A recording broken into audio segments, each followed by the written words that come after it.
എല്ലാവർക്കും നമസ്കാരം. ശ്രീമദ് ഭഗവത്ഗീത 1-ാം അധ്യായം അർജുന വിഷാദയോഗം 20-ാമത്തെ ശ്ലോകം, അതുപോലെ തന്നെ 21-ാമത്തെ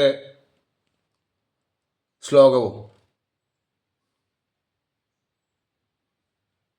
അഥ വ്യവസ്ഥിതാൻ ദൃഷ്ട്വാ ധാർത്തരാഷ്ട്രാൻ കവിധ്വജ പ്രവൃത്തെ ശസ്ത്രസമ്പാദേ ധനുരുദ്യമ്യ പാണ്ഡവ ഋഷികേശം തഥാ വാക്യം ഇദമാഹ മഹീപതേ സേനയോരുഭയോർമധ്യേ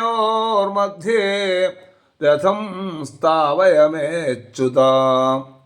മഹീപതേ അഥ കവിധ്വജഃ പാണ്ഡവഃ വ്യവസ്ഥിതാൻ ധാർത്തരാഷ്ട്രാൻ ദൃഷ്ട്വാ ശസ്ത്രസമ്പാദേ പ്രവൃത്തെ ധനുഃ ഉദ്യമ്യ ഋഷികേശം ഇദം വാക്യം ആഹ.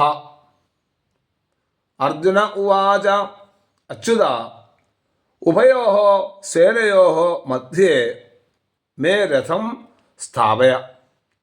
അല്ലയോ രാജാവേ, അനന്തരം ഹനുമാൻ കൊടിയടയാളമായിട്ടുള്ള രഥത്തോടു കൂടിയ അർജുനൻ, അതായത് അർജുനൻ്റെ രഥത്തിൻ്റെ കൊടി അടയാളം എന്ന് പറയുന്നത് ഹനുമാനാണ്.